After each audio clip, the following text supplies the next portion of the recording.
We were the first company in the world to sign a commercial on-orbit servicing agreement. We did that in 2005.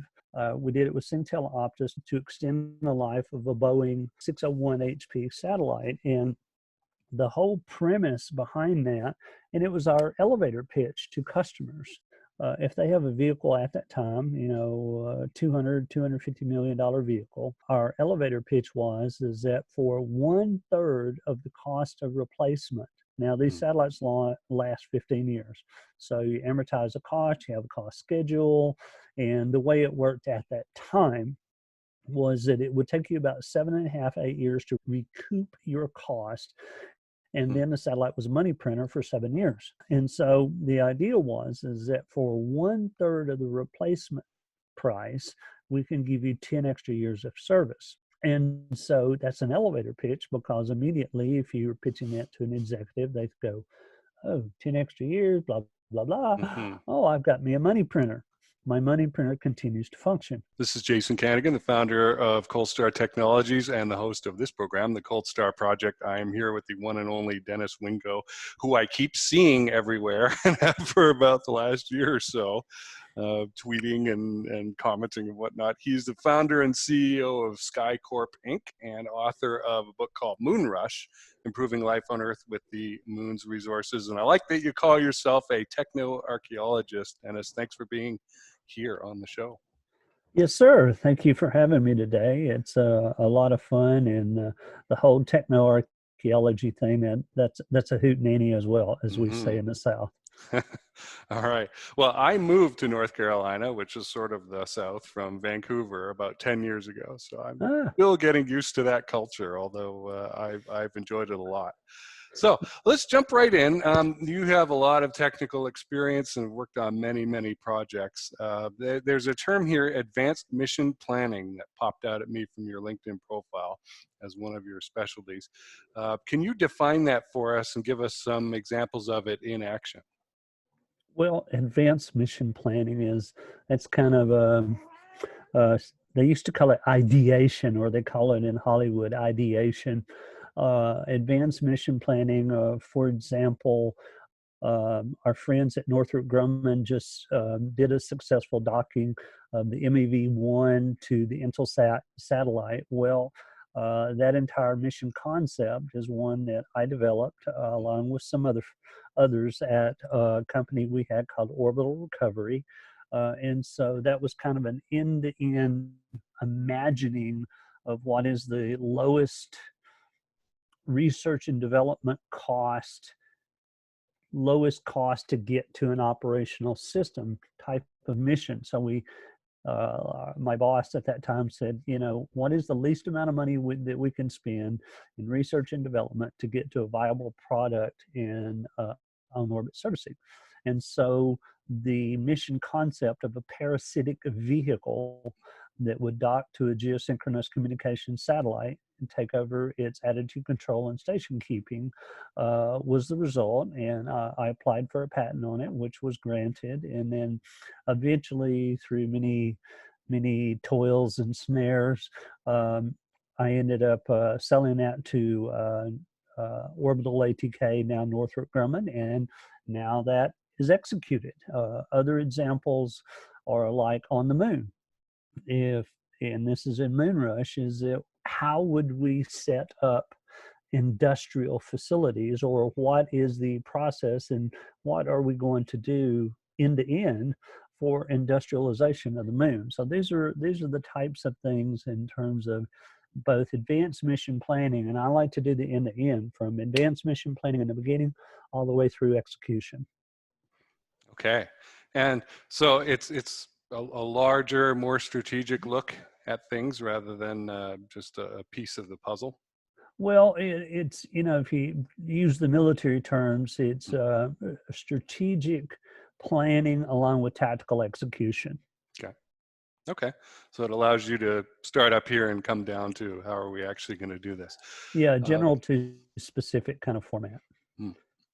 There is a thing that you like, which is called orbital assembly process. And I like the idea very much as well. I've talked with Gordon Ressler about this a little bit with the robots in space idea.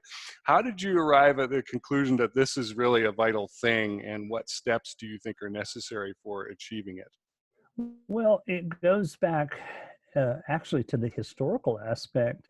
If you go back and look all the way back to 1950 and Dr. von Braun's relationship with Disney and showing how a space station would be built in space, that's on orbit assembly. And because launch vehicles are intrinsically limited by the size of their fairing and how much volume you can put inside of that fairing, and also other limitations related to vehicle performance, there's only so much you can throw up at one chunk. Skylab was probably the biggest one chunk thing that humans have ever put into space. But if you look at the International Space Station, it's an on-orbit assembled facility. And so if you're going to do anything big in space, you need on-orbit assembly. And there was, I was very fortunate to be at the University of Alabama, Huntsville in the late 1980s, 1990s. And they had this incredible place there called the Redstone Science and Information Center that unfortunately has now just been destroyed, like most good libraries have been in the past few years. But they had this amazing compendium of different large space structure studies and, you know, different ideas for the space station and all kinds of really cool stuff. And if you look at what we actually want to do economically, you know, again, at the end of the day, this is not just government space. This is, we got to make a buck off of it. If you look, there's a, let's call it a creative tension between small satellites in low Earth orbit and larger space vehicles in geo orbit. Well, that paradigm kind of continues to widen as we go to smaller and smaller satellites in low Earth orbit. It is my opinion that we need to go to bigger and bigger vehicles or installations, let's use the term installations, in geosynchronous orbit in order to A, compete with the little satellites, but B, to provide services that are simply not possible to supply via the low Earth orbit satellites, no matter what size they are. And so the economics of geosynchronous orbit and the ability to build things to make money, because at the end of the day, you've got to make money. And so if you look at how satellites make money, satellites make money for the most part. I'd say vast majority is that it directly scales with how much power you have and how big your antennas are. So, and we say that, you know, for the most part, small satellites make small amounts of money because they only have small antennas, they only have small power supplies, small solar arrays. You get up to geosynchronous orbit, we already have today. You can buy satellites from L'Oreal or Boeing or whoever that are on the order of 20, 25 kilowatts. The problem is, again, launching these as one big integrated unit. There's a what's called a U-shaped cost curve, and this was taught to me by a German rocket scientist, Ernst Stüllinger, and it goes for launch vehicles as well as satellites, is that on this side of the curve, the really, really small satellites are very expensive because, you know, there's a minimum amount of money it takes and all to get to orbit to start with and build a team and do all this. And so that's your revenue. And then you get here, and small satellites are right about right here, today's CubeSats, then it gets cheaper and cheaper, and it's cheap. But all of a sudden, when you start getting into really bigger satellites, that U-shaped cost curve starts to climb again. And so what we want to do, and the small satellites the CubeSats have kind of moved the U in this direction, the bottom of the U, and we want to move the bottom of the U in the other direction via on-orbit assembly. And so conceptually, that is what on-orbit assembly is, and the value proposition it brings to the commercial customer. Because if again, government-only space only gets you so far, and you end up with the problems we have today with the Boeings and the Lockheeds and the Northrop Grummans of the world. Right. Well, I just learned something. That idea of moving the curve over towards the larger structures so that it can be more cost effective through on orbit assembly is a good idea. You've triggered a question in me that isn't on the list here, but I'm going to ask it. And if you don't like it, you don't have to answer it. I could cut it out. But so you're of the experience level of, like, say, Dr. Rick Fleeter, who I work with, and you've seen a lot. Rick a long time, right? Yeah, he's our technical engineering advisor, thank goodness. So you've seen a lot, and you've seen space come to this point where it looks like it's going to flower into something bigger, and the commercial activity is going to grow on that. And then, 20 years ago, it kind of collapsed, right? And was very depressing to the folks who were involved in that, from everything that I can gather from having interviewed to a bunch of them. Okay. So what I'm curious about is your perspective on today's economics, because you are cognizant of, look, this has to make money, and this situation, and are there similarities, big differences? Is there stuff that makes you feel more optimistic, or are you wary as well? I'm always wary, because just part of my own story is that I founded Skycorp in 1998, right, at the behest of a friend of mine who worked for a venture capitalist who wanted to capitalize on the small satellite market. And we had a idea for a small satellite constellation for basically what we now call the IoT market. And we'd already had a term sheet, had a $110 million investment. We'd already signed the term sheets, everything. We were just going through the final paperwork, and Iridium goes bankrupt, and the investors pull the money. And so that created a collapse of other small satellite constellations, which created a collapse in the reusable launch market, which destroyed the confidence of the market in space for many years. And is only through really the efforts of our friend Elon and people like Jeff Bezos is putting money in this himself, no matter what, that market confidence has returned, and with the advance in avionics.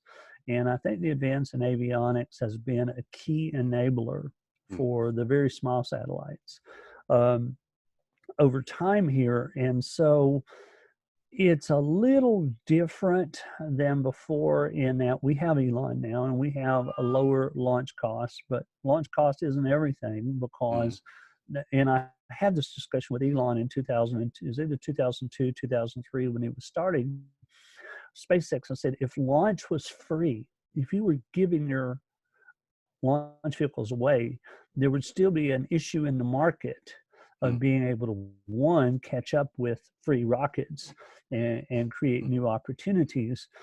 So at the end of the day, the driver for space is, what is your applications in space to make money? And so launch costs, and Tori Bruno, if you follow on Twitter right here lately, Tori has talked about this, is that launch for most systems is a small part of the overall cost of a system that goes out there to make money. So, but what is different today is that we do have a much greater launch frequency, with Elon's system being there, with ULA being there, with Jeff Bezos going to be coming on board with his system here very soon. But the problem that is still there is the market demand. We've just had a bankruptcy of OneWeb, and they're going away. There are several other non-Starlink satellite constellations that, especially due to the economics and everything going on right now with the pandemic, are going to be problematic. I'm already seeing layoffs in the small satellite world. I'm already seeing a similar trend line, but at the end of the day, it's going to end up with the market pull. I see some help from the government. The Department of Defense in particular is much more proactive than they were 20 years ago in wanting to support new opportunities and new methodologies in space. And to me, its mindset is that are there people out there willing to risk investment cash? Because there are economic models that will work, but it's getting the right cash to the right idea to execute. And that's kind of where I think we're at today. There's, you know, and the government is very helpful right now. I'm still a little wary of NASA's beyond low Earth orbit, but NASA is doing a much better job at supporting commercialization today. And I want to congratulate Dr. Alex McDonald, a friend of mine, who is now the program executive for low Earth orbit commercialization. So, and when I started in this in 1998, the head of commercialization for all of NASA was a program exec buried in the food chain at JSC, even though both George Abbey and Dan Golden were very supportive of commercial space at the time. Other factors kind of precluded us from going in the direction that we're going today. And so to sum up, I think we're in a much better position, but it is a precarious position that we're at that could still go south on us if we don't watch ourselves. All right. Well, thank you for your perspective. I'm curious what your cat's name is, Dennis. That's only one of them. That's Kirk. Okay. And then there's Dax and Veer and Spock and Mrimri, and they're all floating around here right now. Very, very cool. Kirk may actually make an appearance here shortly. All right. Well, that's okay then. It wouldn't be the first time he's done that in an interview. Right. As long as we tell the audience what's happening, they'll be cool with it. All right. Well, I appreciate the perspective on that. Let's hop into a project that you worked on, and I'm going to read this out on the other screen because it's got a lot of words. So this is a DARPA thing. It's called Time Domain, Skycorp Time Domain Relative Navigation System. And this was something you worked on 2008 through 2011. I'm curious what happened there and what you learned. Well, that was actually an SBIR that we were teamed with Time Domain, which is a company out of Huntsville, Alabama. And Time Domain was founded by a friend of mine by the name of Larry Fullerton. And Larry figured out what's called ultra-wideband radio. And he holds all the fundamental patents on ultra-wideband radio. Well, one of the things that ultra-wideband radio allows is radar, and they do the see-through walls radar and stuff like that. And but it also provides very precise positioning. And so we were working with DARPA at the time, and then I was also on contract with Lockheed Advanced Technology Center to develop. DARPA was pushing what's called fractionated satellites at the time. It was the F6 program. It was a formation of satellites that carried out different functions, but all worked together as a gestalt to provide services. And that was considered to be more resilient, all the buzzwords. It was a very cool project, but if you're doing that, if you have a bunch of satellites that are flying together providing services to each other, you really need to know where each one of them are at compared to the other. And ultra-wideband radio is an excellent means to do that because ultra-wideband doesn't interfere with other RF, narrowband RF, and you can actually communicate as well as do positioning, and you're doing it at centimeter accuracy over hundreds of meters and all, and so it worked out actually very cool.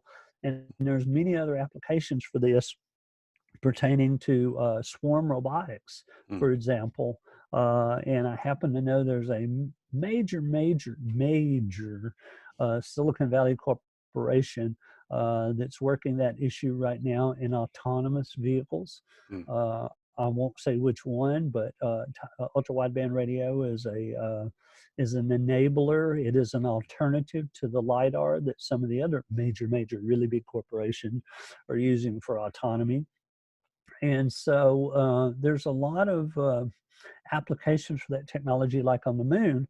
And one of the architectural things that I'm interested in, that instead of, if we want to move, if we're doing propellant production on the moon, or if we're doing metals production, or doing industrialization on the moon, how do we do that? Do we send these really big? Do we send a D9 bulldozer to the moon, class, several thousand-pound bulldozer to the moon to pick up and move regolith, or could you do that with a swarm of 50-kilogram bulldozers? And which will be much easier to build and much more resilient.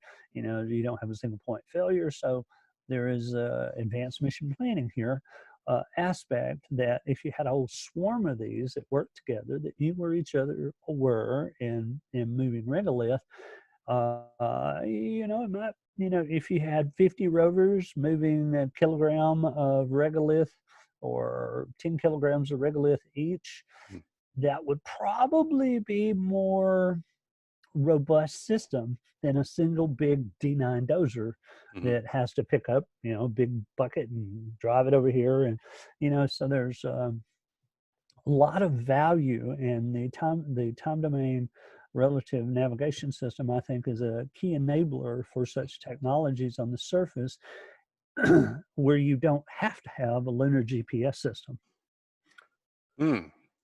That's important. Wow. And maybe on Mars too.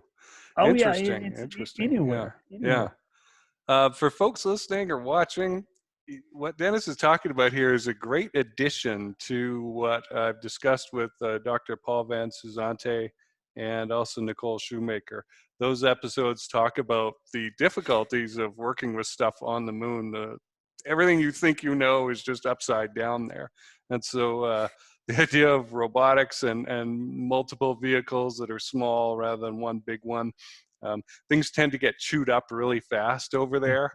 And so having a number of pieces that are working, I think that's a much better idea. You can always be repairing or replacing some rather than having one big one, which was very expensive to ship there anyway, and probably would need to be brought in pieces and then assembled.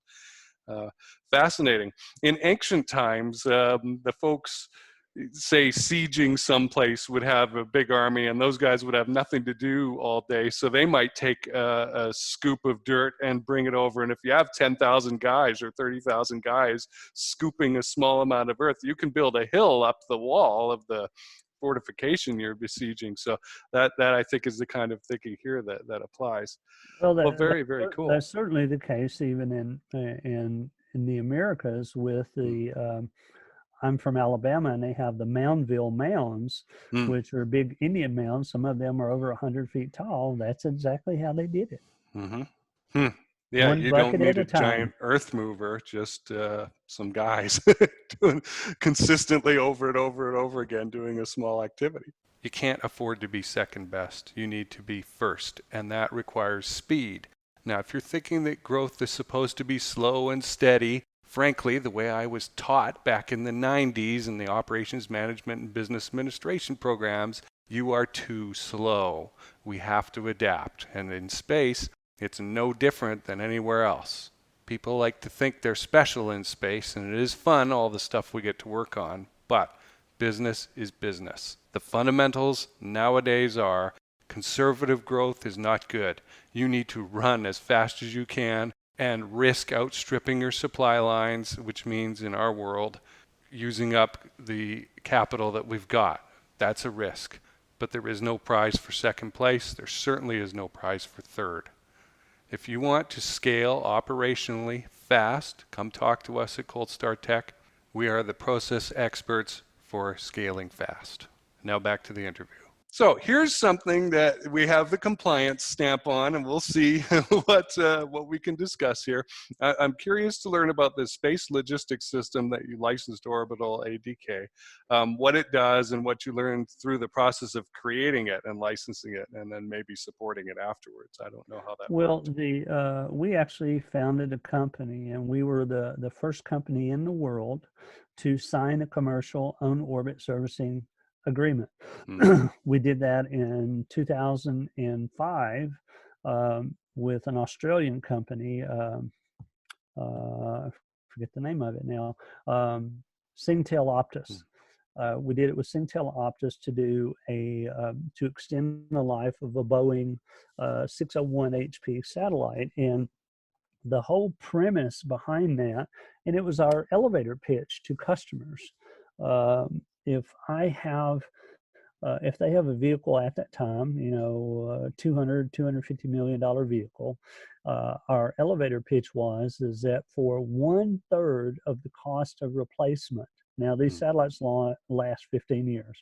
So you amortize the cost, you have a cost schedule, and the way it worked at that time was that it would take you about 7.5, 8 years to recoup your cost, and then the satellite was a money printer for 7 years.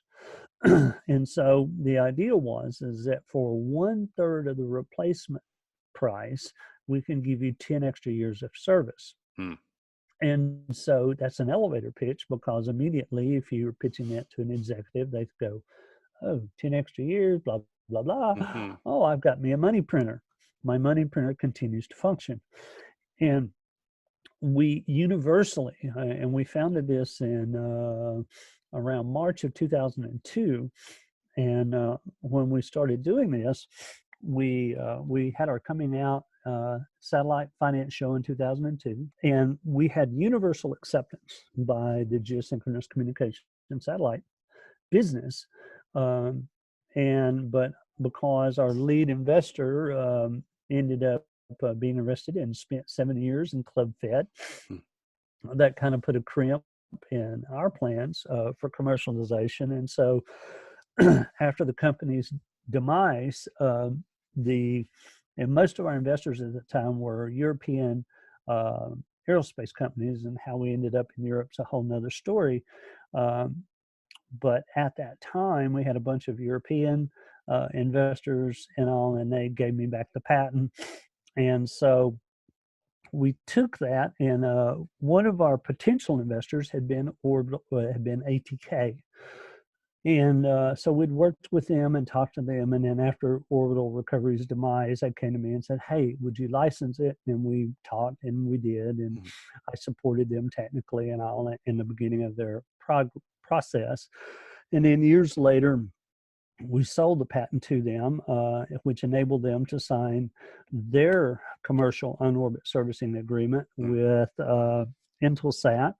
And then 5 years later, in February of this year, they did the first mission and successful. And Intelsat is thrilled because, again, one of the things, and I learned more about this myself, but think of it this way, is that in large corporations like this, you have CapEx, you have OpEx, and CapEx is normally on an amortization schedule. And for a geosynchronous satellite, I think the amortization schedule is, it's one of these curves over time. It's an exponential decreasing curve. But a 15-year-old satellite has essentially no CapEx value. It's a completely amortized capital asset.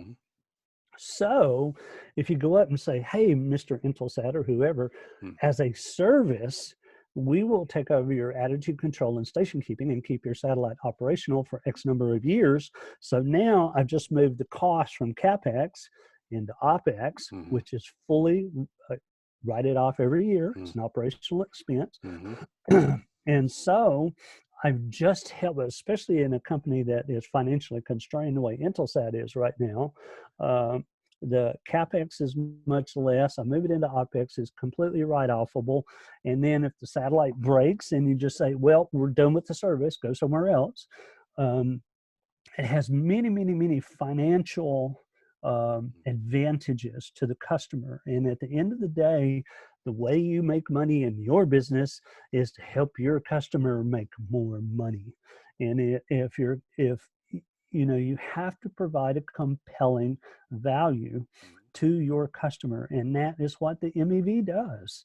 Is that Intelsat has brought this satellite that was dead. It was in the graveyard orbit. They brought it back down. They put it back in commission. Boom, they're making money again. And so, and that money more than covers the cost of the servicing mission. And so it's really a win-win for everyone. And so in looking at making a successful space technology development program, which is what, whether it's the orbital recovery, our vehicle was called the Orbital Life Extension System, CX-OLEV and Smart OLEV, Orbital Life Extension Vehicle. You have to architect your technology idea in a manner that plays to the financial advantage of your customer, and it is non-obvious at many times how that actually gets architected. And so, and what does that cost? And it goes back to something I said earlier. What is the lowest cost on-orbit servicing system in research and development? And a parasitic vehicle, which is what the MEV is. And what a parasitic vehicle is that you have a geosatellite here, it comes up and docks with it. And so the parasite or the tug takes over the attitude control and station keeping. And so no longer does the parent spacecraft have to do that. It just operates its transponders. And so because running out of fuel, that's the first thing that's the thing that happens that damages the economic value of these satellites.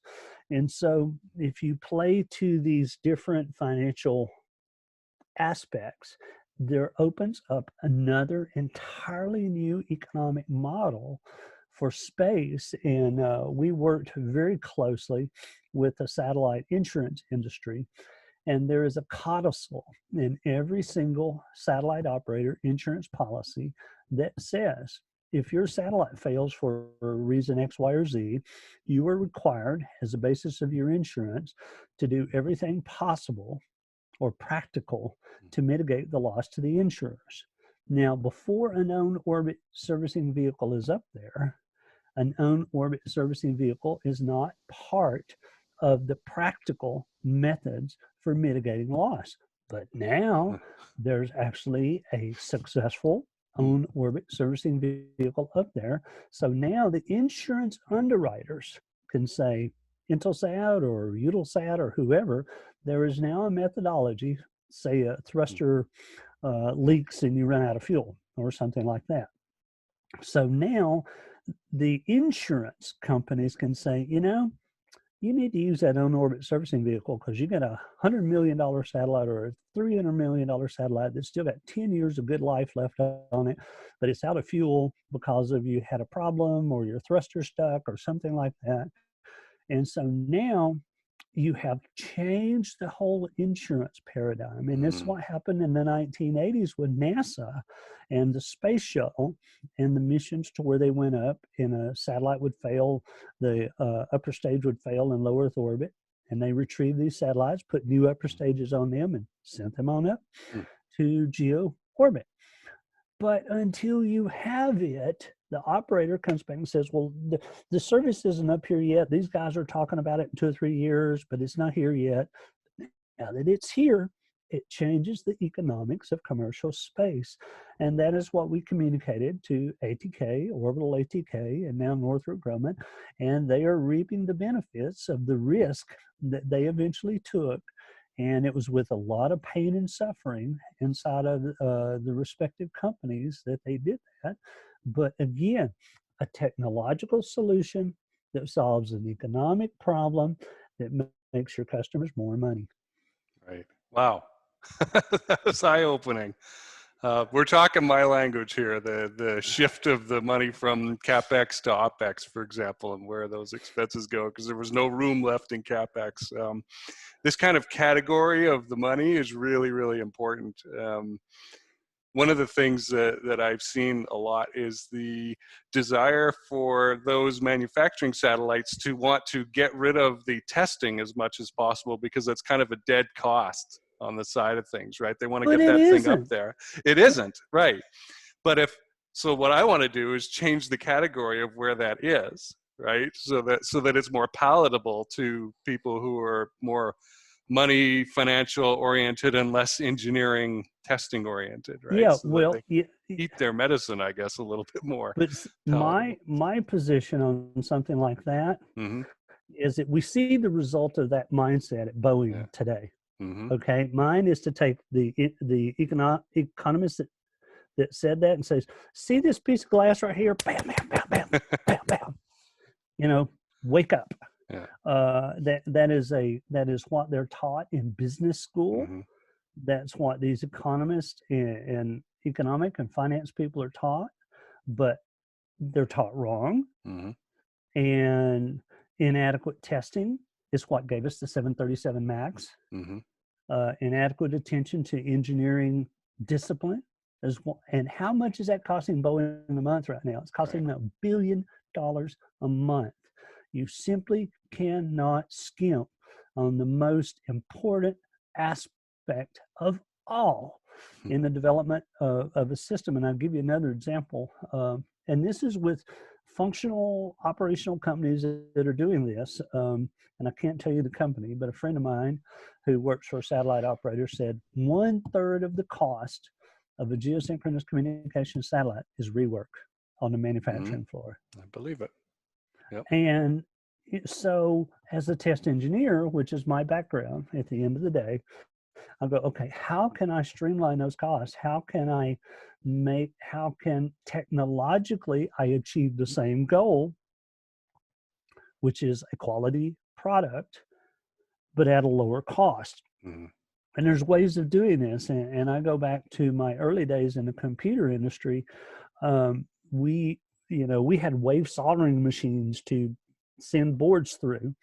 And instead of giving these boards to the technician, which I was getting paid pretty good money to debug boards, we would go through what's called cherry pick, and we'd get the boards that passed initial testing, and then we'd hand them off to the systems guys. But at that time, only about 50% of the boards made it. And then you'd have to see and you had to troubleshoot. Well, I get paid a lot of money, but my boss had a really good idea. We had these young Hispanic women who were inspectors. And so what we would do is that we would give all the bad boards to them first and say, okay, look for errors, because about 25% of that remaining 50%, or half of that remaining 50%, were shorts caused by solder, little solder balls or little pieces of solder. And so, we give someone who gets paid a lot less money, they had fixed half the boards without ever having to do anything but physically examine the boards. So rather than spend my time, and so that's an economic way, and you look for economic ways of actually improving your manufacturing process and all like that, and eventually they came up with much better soldering machines and stuff like that. But the principle is, and this goes to the geosynchronous communication satellite, then that 1/3 of the cost is today. And so how do we improve that process? And that's one of the things I'm working on today. Okay. Well, I like it. Yeah. We do not need a rocket scientist to be able to diagnose a lot of these problems, is the lesson from the circuit board example. We can give it to somebody, a resource that costs a lot less, and filter, and then make sure your time is spent on the weird stuff. Yeah. And So, don't move your corporate headquarters to Chicago. Another big takeaway. So we have this recent executive order, Dennis, on April 6th from the White House on the use of space resources. Do you have any thoughts about that? Well, I think it is probably one of the most important executive orders in space in the past 50 years. How's that? Okay. Why and how so? Well, And when the Outer Space Treaty was passed in 1967, I guess it is, and the United States acceded to it, and the Russians and everyone else, that set, let's call it the baselines for how we comport ourselves in Mm. space. And so there was all of this language in there and all about how to do things. But there was a lot of ambiguities, and a lot of times agreements are written in a way that ambiguities are intentional in order that to kick the can down the road, let people worry about it later.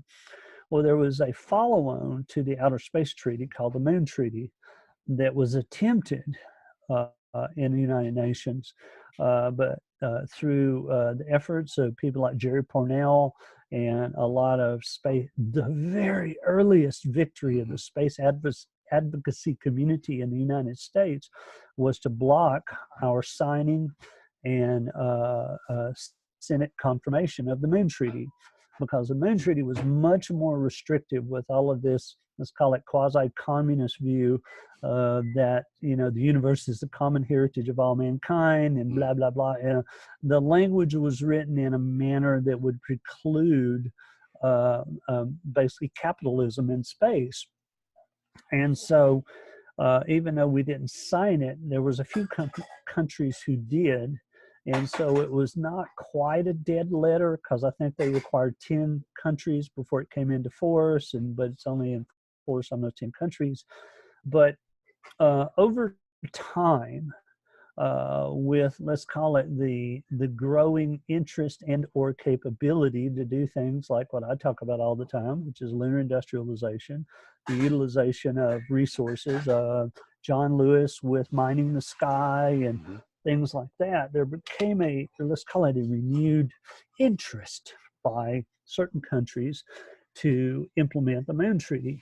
And in the past several years, that, let's call it this background effort, because the way most politics works in the world is that these agreements that you see is the result of a tremendous amount of discussion in the background over time and agreements, and everybody kind of figures out, okay, this is what we can pass. And well, there was a big move, and it's been going on for several years, to kind of get the Moon Treaty done through the back door.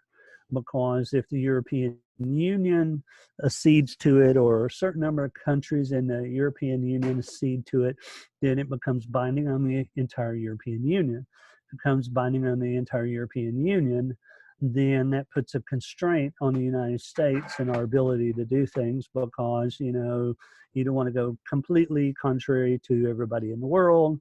And so now, in my opinion, as a means to short circuit what has been going on in the background in the past several years, the United States came out with a very forward-looking document that basically say we repudiate the concept that the moon and all celestial objects are the common interest of all mankind, and it opens up the door to create regulatory certainty that starts to allow companies to make investments to go and acquire, obtain, and sell these resources.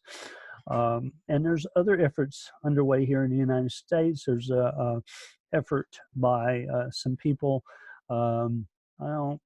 There's been some papers out on it, but I'm not going to name any names, to create a extraterrestrial materials futures market.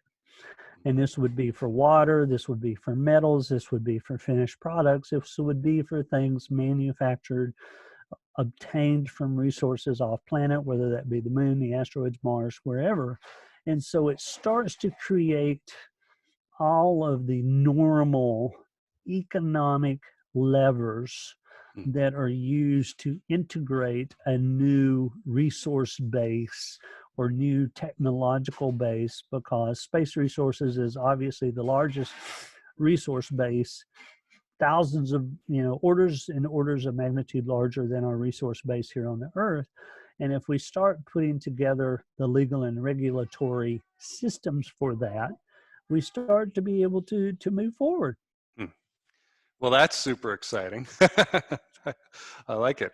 And it also explains that despite it being a relatively short executive order, all these space lawyers I know have jumped on it and gone, oh my gosh, do you know how important this is? And started sharing various opinions about it. So thank you for explaining. I didn't know about the potential futures market, but that's a no-brainer idea, really, when you when you start considering it. That's not something, and those of us who are principally technologists, we can't foresee everything and we can't cover every single base out there. And so we have allies who work these kinds of things, who are from Wall Street and who are from these different economic and legal segments of our society that themselves want to do things in space.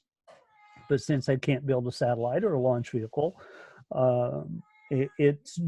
space is now mature to the point to where these people can make very material contributions to systematize and organize our ability to obtain, process, and use extraterrestrial resources. And those are all words that I like: systematizing and processing and organizing. It's all what this company's about. Awesome. Well, let's finish up with this question, Dennis. You have identified some economic reasons to return to the moon. You've talked to them about them in your book, and also you had a blog. You've got your own blog. You should tell us what the link to that is, and I will link to it in the description below as well. Just denniswingo.wordpress.com. There you go. So why should we go back to the moon? Well, again, the moon, if we didn't have a moon, we'd have to invent one. The moon is the nearest. It's only 3 days away. It's close enough to be able to operate things from the Earth via telepresence. The moon has tremendous resources. And when I first started getting in this in the 1980s, I was part of a group putting together the RFP for the very first private mission to the moon called Lunar Prospector that eventually flew as a NASA mission in 1998. But we were at Princeton, and I was there, and I was very new. I was still a student, and I was very new to the whole, let's call it the whole community. And I met a gentleman who is just a wonderful fellow, one of my mentors. His name is Dr. John Lewis, who wrote the books The Reign of Iron and Ice and Mining the Sky. And John, we have different churches. We have the Mars Church, which is Bob Zubrin, or, we have the Moon Church, which is me and Paul Spudis and Bezos and people like that. And then you have the Asteroid Church, and John was part of the Asteroid Church, and he called the moon the slag heap of the solar system. And, I start thinking about that. I'm going, well, yeah, okay, that's fine, but slag heaps are actually very valuable if you know how to process them. And the moon actually does have a tremendous amount of resources. And as I wrote in my book, Moonrush, the moon has impacted asteroids, and we're pretty sure of that. And one of the things I'm working on is increase what's called the p-value, or the confidence level in those metals, because if we get the p-value up to around 0.9, 0.8, 0.9, we can start selling those metals on the metals futures market. And so looking at that and looking at the resources, and we know from the Apollo missions, and this is the value of Apollo, far more than beating the Russians to the moon is those 842 pounds worth of rocks. We now know what the moon is largely comprised of, and all of these tremendous resources. And today, with all of the advances that we have in additive manufacturing, 3D printing, just all kinds of different processes and industrial processes like vacuum metals and alloys that we just didn't have 50 years ago, we now have all of the stew. We have all the ingredients of the stew for lunar industrialization. All we need to do is throw them all in a pot and cook them and make it work. And so, that's where I work the advanced concepts for the moon. I'm actually writing a chapter in another book right now that Dr. Clive Neal's going to kill me for even taking this time to be on this show because I got to finish this chapter. But lunar industrialization is the linchpin, just as the space station is the linchpin in low Earth orbit for humans. The moon is the linchpin for humanity to sustainably go to Mars, colonize Mars, acquire the resources of the asteroid belt, and move humanity further out into the solar system. All right. Well, very, very cool. And the statistician in me is very glad to hear about the p-value things and getting that up. All right, man. Well, that has been really eye-opening to talk to you. I learned, 3 or 4 brand new things to me that I can point at, which is a high number of insights. So thank you very much for those. My guest today has been Dennis Wingo, Technoarcheologist, founder and CEO of Skycorp Inc., and author of Moonrush, Improving Life on Earth with the Moon's Resources. Where can people connect with you, Dennis? Well, Wingo D on Twitter. I'm there all the time. I write my blog. You can post on my blog. It's moderated, so don't be an idiot. And then, I'm out there. I've been online. I've been on the internet since 1984. Right. So I ain't hard to find out there. Awesome. Yeah, and I watched a couple of your talks on YouTube as well. There will be plenty of other things for people to see and hear from you if they just go and look for your name. And make sure you send me the link to this one so I can post it on Twitter. Definitely. Thanks for being here, Dennis. Thank you, sir, very kindly. You have a great day. Hey, this is Jason Kanigan, the host of the Cold Star Project and the founder of Cold Star Technologies. I've decided to do something new. I've started doing daily update videos on who I met and what I learned the previous day in the space field. And it's a great sort of follow me thing. You can learn what I learn. I'm meeting a heck of a lot of people and learning a lot of things really fast. And the space field is really disparate. There are tons of nooks and crannies to go into and explore, from legal, operational, regulatory, compliance, and gosh, the end customer. Who'd have thought about that, right? So you can sign up for this. If you go to coldstartech.com/MSB, that's short for Make Space Boring, the mission we're on, then you can sign up, and in your email you will get a daily notification that the new video has been posted. I'm also thinking about doing some branded mini courses and summarizing papers as I'm able to. So those will be some goodies that are in there as well. So if you're interested in that, go to coldstartech.com/MSB and join us on the mission to make space boring.